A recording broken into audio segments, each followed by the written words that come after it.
Salam. Access Talks-un bugünkü buraxılışında bir çox stereotipləri sındırmağa çalışacağıq desəm yanılmaram. Çünki biz bir çoxlarının uşaqlıqdan hətta indiyə kimi davam edən diş həkimi qorxusu haqqında danışacağıq. Bugünkü qonağım Diş Az komandasının rəhbəri, Access to Success layihəsinin iştirakçısı Günel Əliyevadır. Günel xanım, buraxılışımıza xoş gəlmisiniz. Salam. Günel xanım, Diş Az çox maraqlı addır. Bazar tendensiyalarına uyğundur, yadda qalandır, sadədir. Bu ad hardan gəlib? Bunun bir xüsusi hekayəsi varmı? Əslində var. Ona görə ki, bilirsiniz ki, bizdə belə bir tendensiya var ki, əgər stomatologiyaya aid bir şey açılırsa, bir şey qurulursa, mütləq orada dental, daha çox xarici sözlərdən istifadə etmə, sanki daha da nüfuzunu qaldırırmış kimi. Mən isə istədim ki, daha doğma bir şey olsun, özümüzünki olsun və yadda tez qalsın. Yəni diş ağrısı deyəndə, diş deyəndə birinci biz ağla gələk. Oturmuşduq balaca bir kabinetdə, fikirləşirdik, fərqli versiyalar atırdıq və dedilər ki, yox, qısa olmalıdır, qısa olmalıdır. Dedim ki, qısa olsun da diş az, yox, bu olsun. Elə də oldu. Elə də yarandı. Çox maraqlıdır. Ona görə ki, belə bir, belə deyim də, özümün də yanaşması belədir ki, özümüz olaraq qlobal səhnəyə belə çıxaq. Özümüz qalarıq. Yəni, necə varıqsa elə. Diş az da necə vardı elədir. Çox maraqlı. Neçə ildir artıq Diş Az mövcuddur? Artıq 4-cü ildir. İdeya daha çox öncədən yaranmışdı, amma heç cür bu komanda yığıla bilmirdi. Elə bil ki, sanki səhv insanlar gəlib gedirdi və sonradan artıq belə alındı ki, düzgün insanlarla, bizim insanlarla, çünki komanda ruhu çox vacibdir və eyni dəyərlərin olması, eyni məqsədə baxması, fokuslanması çox vacibdir. Elə də oldu ki, biz yığışdıq bir yerə və getdikcə böyüyürük. Artıq həkimlərimizin sayı da artıb son bir ildə. Bir 3 dəfə artıb.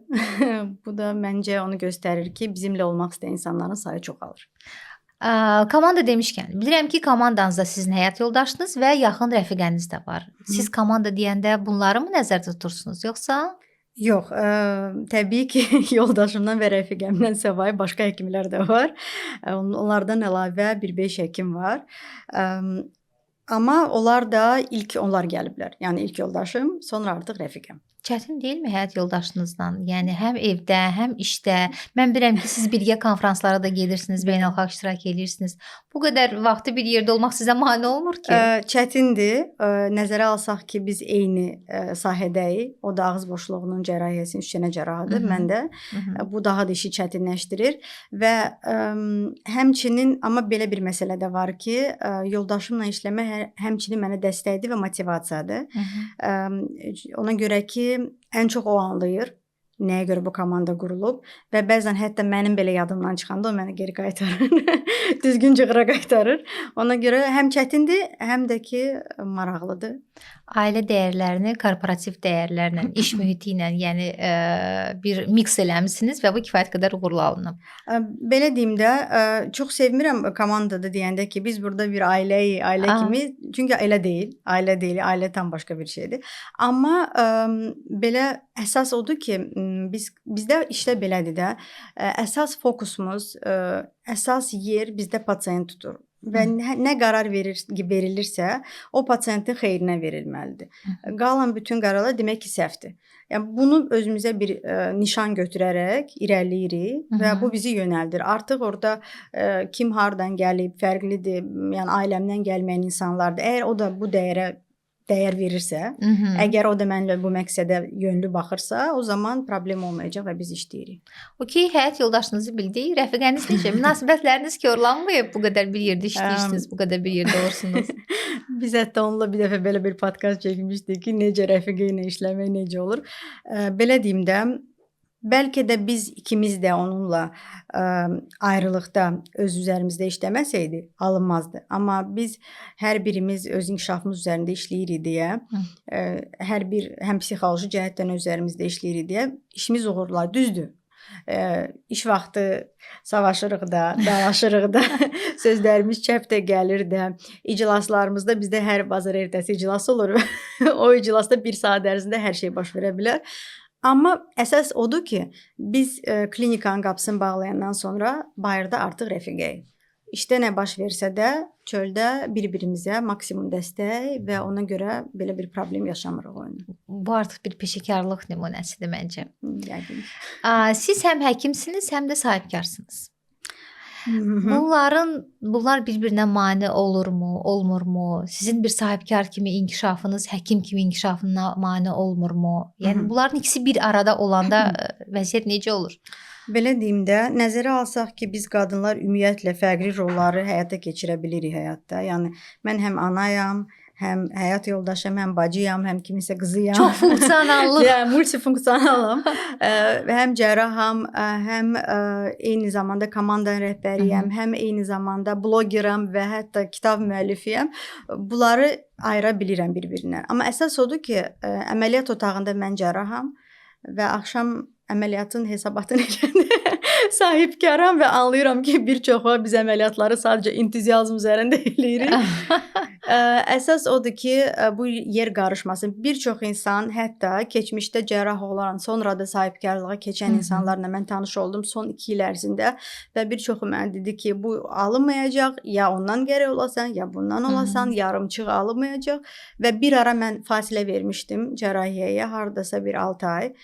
Heç bir dənə də cərrahiyyə həyata keçirməmişdim o period ərzində və gördüm ki, çox bədbəxt hiss eləyirəm özümü. Mən bunu soruşmaq istəyirəm ki, bu sizə necə təsir İlk öncə göstərir? eyforiyadır. Wow, mən necə sərbəstəm, heç bir məsuliyyət yoxdur üzərimdə. Yəni həqiqətən də cərrahiyyənin məsuliyyəti sahibkarlığın məsuliyyətindən müqayisə oluna bilməz. Ona görə ki, orada insan həyatı var əlində.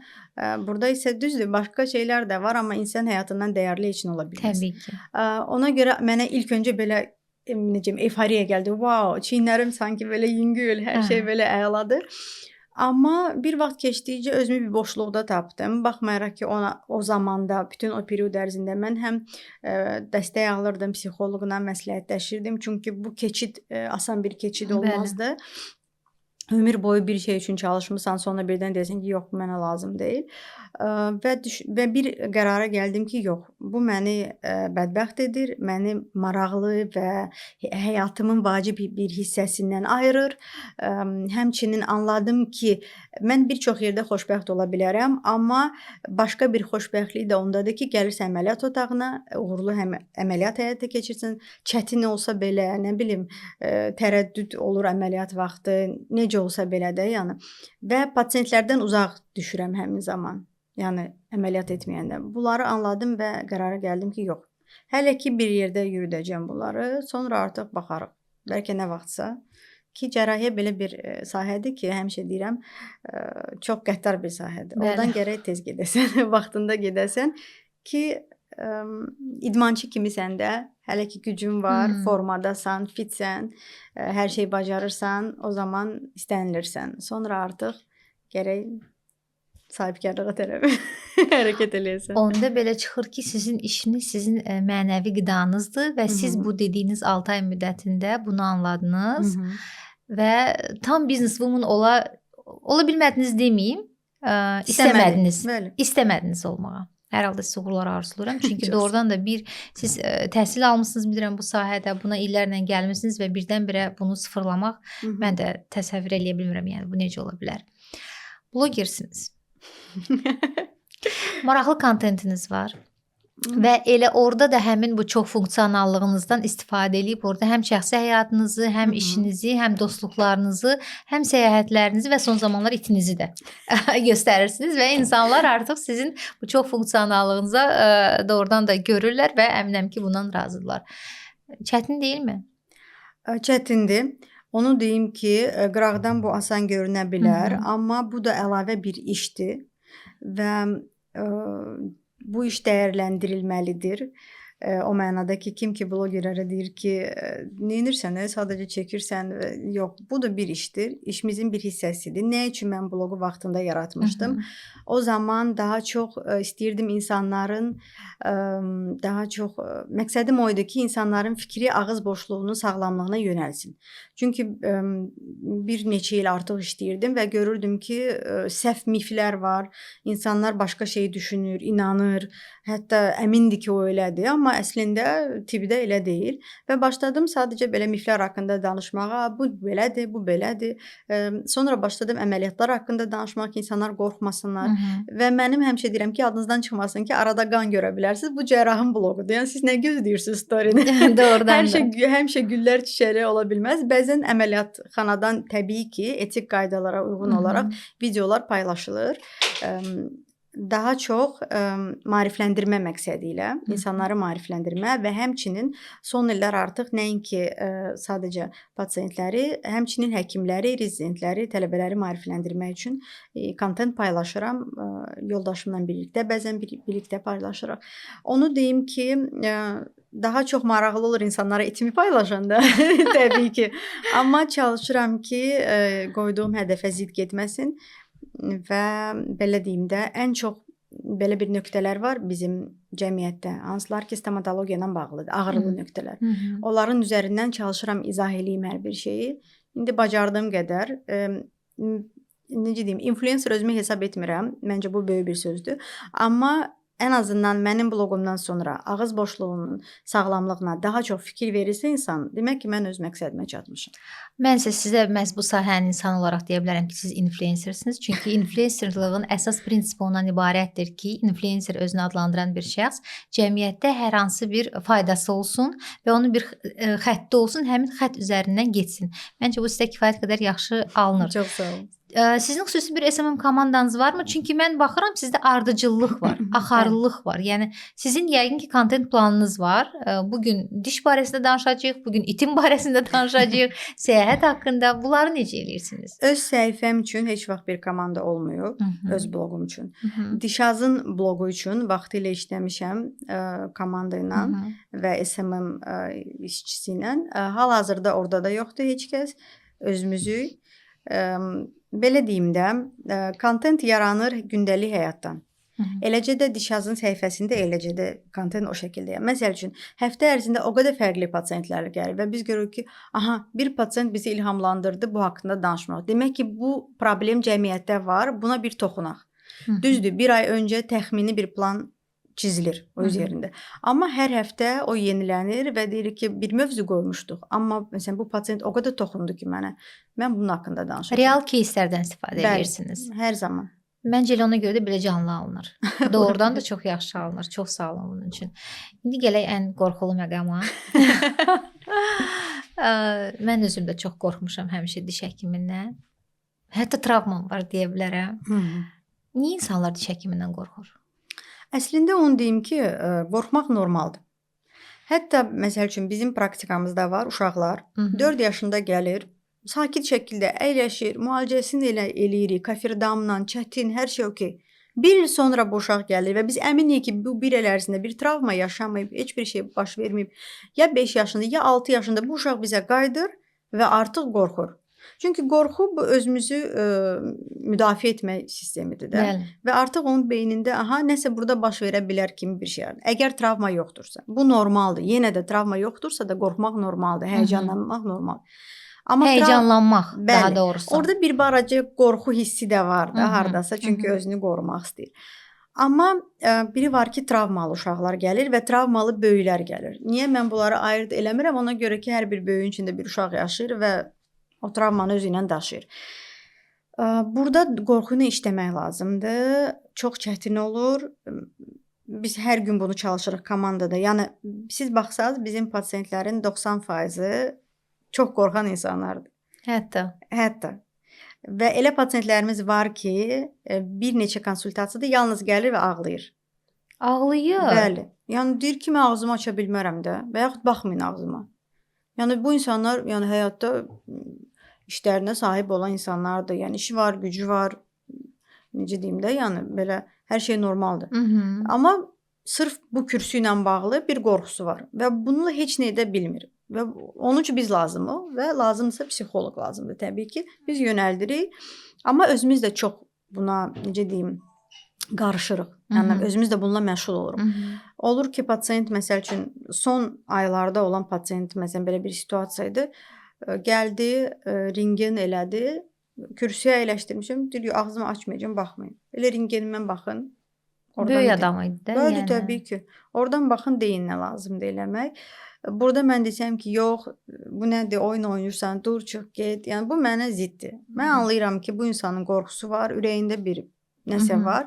Bunun üzərinə, okey, yaxşı, bu gün açmazdı bu. Bu gün necə ki uşaqla davranıram, sanki uşaq pasiyent oturub kürsüdə o şəkildə davranıram.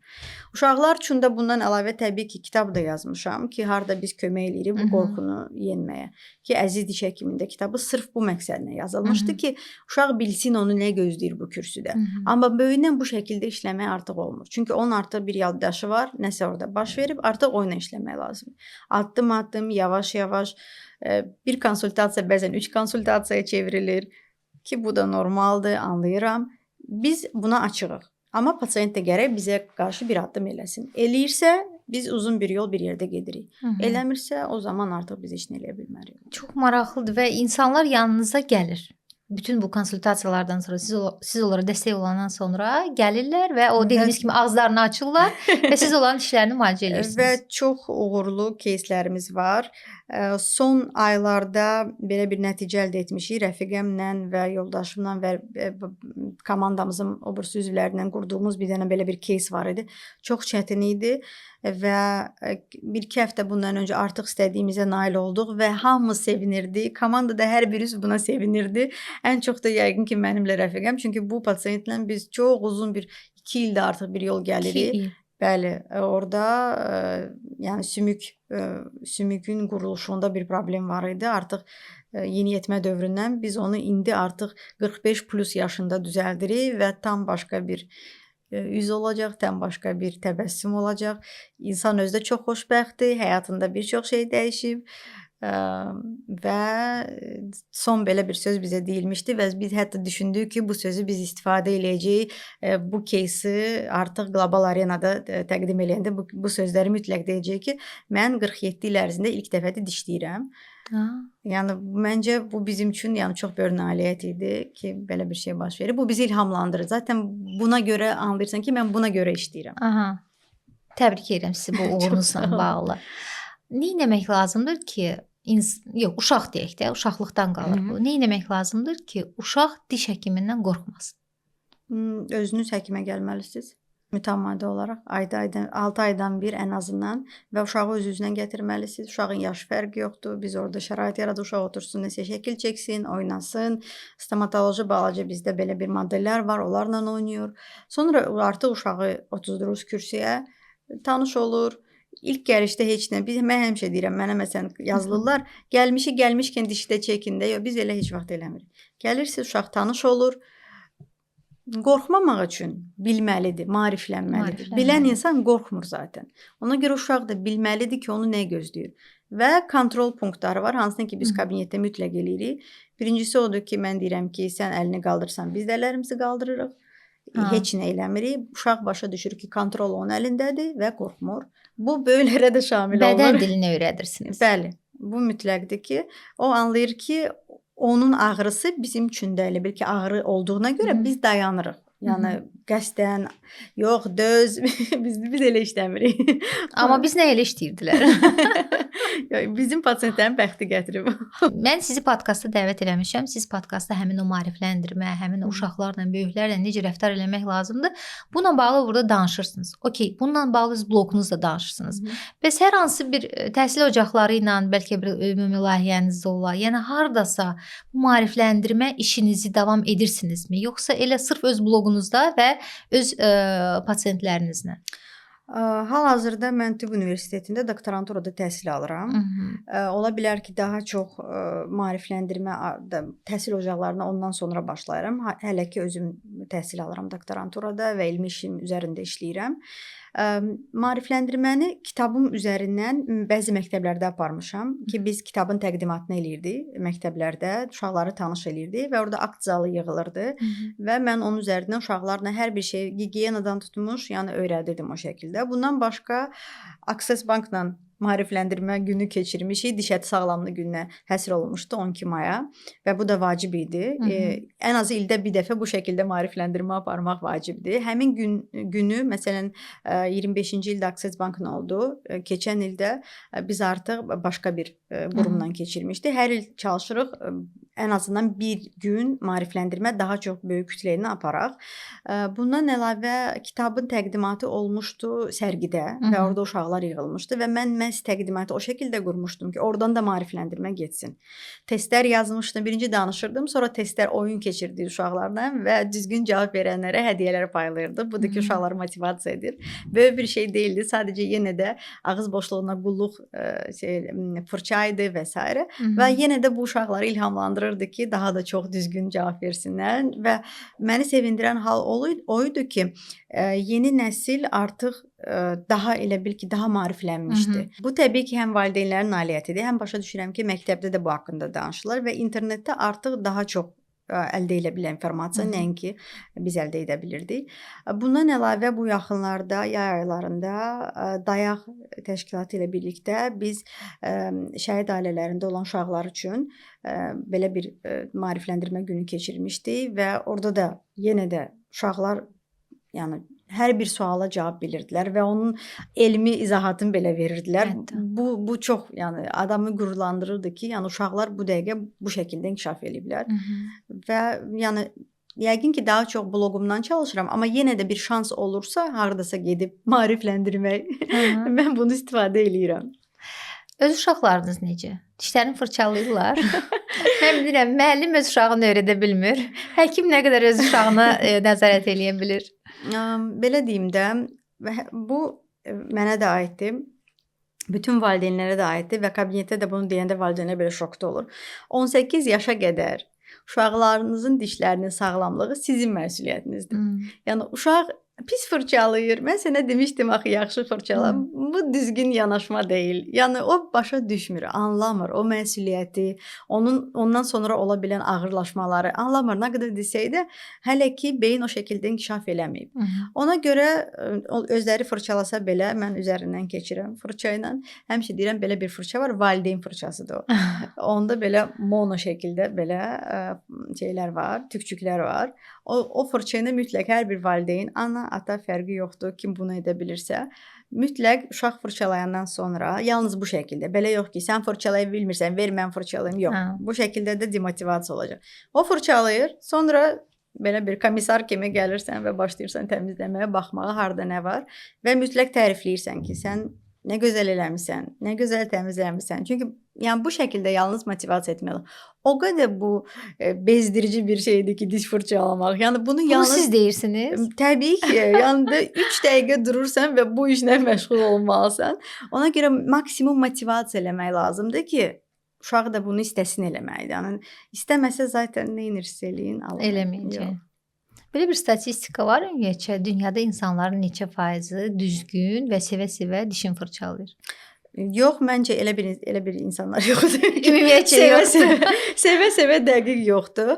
Onu deyə bilərəm ki, bunu rutin şəklinə çevirə bilirsinizsə, fırçalamadır, irrigatorun istifadəsidir. Bu nə gözəl. Bu da həmçinin özünə ayrılmış bir vaxtdır da. Yəni böyük olaraq artıq onu başa düşürsüz ki, necə ki üzümüzə maska, nə bilim belə kremlər falan eləyiriksə, ağız boşluğunda o şəkildə qulluq olunmalıdır. Və anlayıram ki, bu insan özünə dəyər verirsə, təbii ki, böyükdən söhbət gedir, bunu eləyəcək. Yəni nə qədər də biz desək də, eləsək də, əgər deyir ki, əşi, gedim başımı atım, yadım, fırçalamaq qalsın o tərəfə. Yox, bu insanın özündən gələn bir şeydir. Maraqlıdır. Doğrudan da diş sahəsi çox maraqlıdır. Kitabınızla bağlı danışın. Mən bilirəm ki, onun da bir öz hekayəsi var, onun adı ilə bağlı. Niyə siz kitab yazmaq qərarına gəldiniz? Artıq uzun müddət idi ki, mən uşaqlardan çalışırdım. Hətta belə bir illərlə belə bir şey eləmişdim ki, uşaqların konsultasiyasını ödənişsiz eləyirdim. Yəni situasiyadan asılı olmayaraq bütün uşaqlara konsultasiya ödənişsiz idi. Bu uzun illər, yəni 5-6 il bu şəkildə davam eləyib. Və görürdüm ki, yəni situasiya çox pis vəziyyətdədir. Yəni o mənada ki, adi gigiyenik hansısa bir qanunlardan xəbərləri yoxdur. Nə uşağın, nə valideynin. Süd dişini niyə müalicə edirəm? Onsuz da bu diş düşəcək. Ümumiyyətlə süd dişinin kökü olmur, siniri olmur. Yəni bu şəkildə absurd şeylər olurdu. Anlayırdım ki, və uşaqlar da kürsüyə gələndə o qədər qorxu keçirirdilər ki, çünki artıq elə bir vəziyyətdə gəlirdi. Mümküniyyəti yox idi sakit şəklində konsultasiya keçirməsi etmək. Artıq son anda da sanki artıq yəni son pikdə gətirdilər uşağı, üzü şişmiş və bu üzü şişmə situasiyası illərlə davam eləyirdi. Və bir gün belə oldu ki, mən oğlumun dişində karies vardı. Mən onu həkimə apardım, müalicə elədi o dişi. Və hardasa bir həftə sonra dedi ki, dişim ağrıyır. Amma biz dişi müalicə eləmişdik. Və okey, bu da belə tənbəl idi, diş fırçalamaq, değil mi? Yenə də bu nəsə fikirləşib də uydurub ki, eləməsin bunu. Gecə yarısı saat 3-də falan çağırdı elədi, gəldi gördü üzü olub bu boyda. Uşaqlarda o tez baş verir. Yəni böyük insanda buna günlər lazımdırsa, uşaqlarda saatlara kifayətdir. Və dedim ki, artıq yəni hər şey eləmişdi, niyə belə oldu? Onu götürdü özümüzlə səhər işə apardıq və o diş çəkildi və hər şey yaxşı oldu. Sonra da o gəzirdi, hamı ilə söhbət eləyirdi klinikada, bütün pasientlərlə, hamı da ona baxırdı ki, bu əməliyyatdan çıxmış uşaq niyə belə pozitivdir. Bu situasiya oldu və sanki yaddan çıxdı da. Amma mən işə davam eləyirdim, yenə uşaqlar gəlirdi, üzü şişmiş falan. Karantin vaxtı idi. Karantini belə dəyərləndirmək istəyirdim, düzgün dəyərləndirmək istəyirdim. Düşündüm ki, bəlkə doğrudan bu kitabı yazım və kiməsə bu kömək olar, kiməsə maraqlı olar. Birinci təbii ki, yoldaşıma dedim ki, nə düşünürsən? O da ki, bütün mənim absurd ideyalarıma dəstək olurdu. Absurd deyil, kifayət qədər maraqlıdır. Buna da dəstək oldu və dedi ki, okey, gör neynirsən. Oturdum, bir-iki dənə kitab oxudum, kitab yazmaq haqqında kitab oxudum. Kitab nə şəkildə yazılmalıdır, necə olmalıdır və s. Ümumiyyətlə uşaqlıqdan hekayələr danışmağı sevirdim və yazdım nəsə. Yazdım, özüm rus dilində məktəb bitirmişəm və universitet. Bu kitabı prinsipial olaraq Azərbaycan dilində yazmışdım. Çünki rus dilində də kifayət qədər vəsait var, ingilis dilində vəsait ümumiyyətlə çoxdur. Düşündüm ki, Azərbaycan dilində stomatologiyaya aid uşaqlara yönəlmiş heç bir vəsait yoxdur. Ədəbiyyat yoxdur. Ümumiyyətlə o periodda mənim kitabım ilk idi ki, bu mövzuda çıxıb keçmiş MDB ölkələr arasında belə bu ilk kitab idi. Çünki xarici kitablar var idi və onlar rus dilinə tərcümə olunmuşdu, amma bu territoriyada belə bir kitab yox idi. O kitab yazıldı, sonra onu göndərdim ilkin redaktör üçün, çünki mən Azərbaycan dilində yəni o şəkildə öz fikirlərimi ifadə edə bilmirəm, necə ki rus dilində edə bilirəm. Göndərdim xalam qızına, hansı ki artıq bir kitabı tərcümə etmişdi Azərbaycan dilinə və Azərbaycan bölməsində oxuyub. Dedim, zəhmət olmasa burada gör nə səhvlər var, bunu düzəltmə, utanıram, redaktora göndərim. Birinci sən bax, sonra redaktora göndərərəm. Deyərlər ki, sonra ayıbdır bu qədər səhv eləyib həkim olaraq. Amma çox təəccübləndim ki, çox səhv yox idi. Daha çox cümlənin quruluşunda ki, mən rus dilində ifadə edirəm fikirlərimi. Bəli, orada var idi. Və kitabda bu fərqli yazılmalıdır. Danışdığımız kimi yazılmamalıdır. Orada bəzi şeylər var idi. Sonra kitabı özü çox bəyəndi. Dedi, çıxanda mütləq alacağam bu kitabı. Bu da mənə dəstək oldu, motivasiya oldu. Aha, ikinci insan bəyəndi bunu. Sonra bu kitab belə qaldı. Word şəklində məndə kompüterdə. Ta ki, mən artıq nəşriyyatla görüşməyə bir cəsarət tapdım özümdə.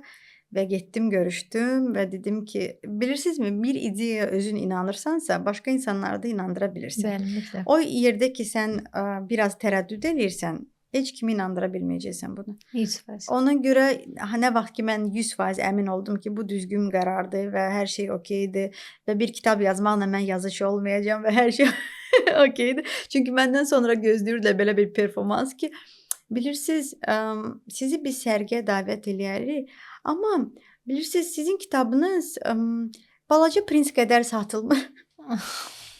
Mən deyirəm ki, bu müqayisə belə məni qürurlandırır. Çünki əgər siz mənim kitabımı belə bir əsərlə müqayisə edirsiniz ki, balaca şahzadə ümumiyyətlə uşaq kitabı deyil. Bəli. Əgər siz onu müqayisə, artıq mənim üçün böyük bir fəxrdir. Amma bu normaldır ki, mənim kitabım onun qədər satılmır. Yəni mən heç bunu gözləmirdim. Demək ki, düzgün istiqamətdəsiniz.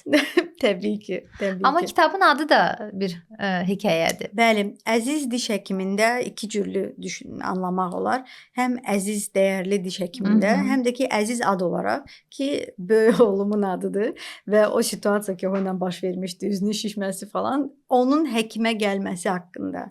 Orada klinikada nə ilə qarşılaşır, nə görür, nə onu qorxudur, nə həyəcanlandırır ki, bütün uşaqları bunlar qorxudur və həyəcanlandırır və nələri artıq sonra başqa uşaqları başlayır öyrətməyə. Nəyə görə iynədən qorxmur?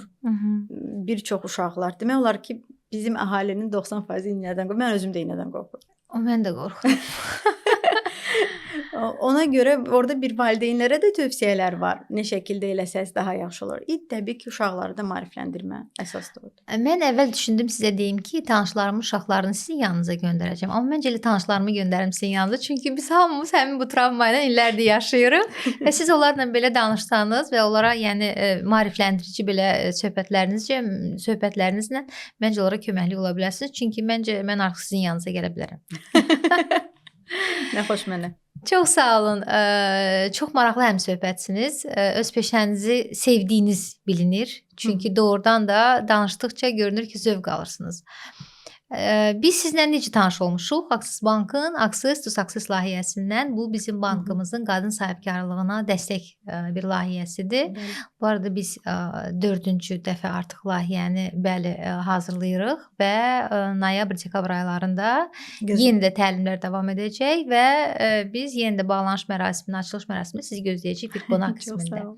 Access to Success sizin deməyəcəm həkim kimi, çünki bu bizim istiqamət deyil, sahibkar kimi formalaşmanızda, hansı bilikləri əldə etməyinizdə və ümumiyyətlə bəlkə bir motivasiya rolu oynaya bildimi? Bununla bağlı istəyərdim sizin fikirlərinizi alım. Okay, onu deyim ki, Access to Success-ə mən anket göndərəndə yenə də tərəddüd eləyirdim ki, məndə belə bir imposter sindromu var. Harda ki, neynirəm mən bunu? Hələ ora qədər layiq deyiləm mən. Bəlkə göndərməyim falan. Amma yenə də belə doldurdum. Sonra da apply knopkasına belə tez bastım. Siz apply eləyən ki, mən onu aldım. Bəli, və artıq təlimlərə gələndə gördüm ki, nə yaxşı ki, mən bunu etmişəm. Ona görə ki, beynimdə olan bütün suallar, hansıları ki, bəlkə hardasa qorxurdum verməyə, bəlkə verə biləcəyim insan yox idi qarşımda. Orada bütün cavabları mən əldə edirdim. Hüquq dəstəyindən tutmuş ki, çox vacibdir. Ən vacibdir. Bəli, ən vacib oradan başlayır. Ta ki, ümumiyyətlə biznesin hətta sosial şəbəkələr üzərindən aparılmasına qədər. Yəni hər bir şey əhatə olunmuşdu. Rəqəmsal marketinqdə var idi mövzular. Bəli, hər bir şey orada əhatə olunmuşdu. Həm ümumiyyətlə biznesin gündəlik hesabatları, aylıq hesabatlar nə şəkildə aparılmalıdır, kimə güvənə bilirik, işimizi necə qururuq. Psixoloji dəstək belə var idi. Bəli, var idi. Sonra belə özünə güvən, hətta belə bir şeylər var idi. Onu deyim ki, 100% ki, mən o layihədən maksimal qədər götürdüm. Mənimsədim bütün informasiyanı və ki, hansını ki, sonra dərhal başladım tətbiq etməyə.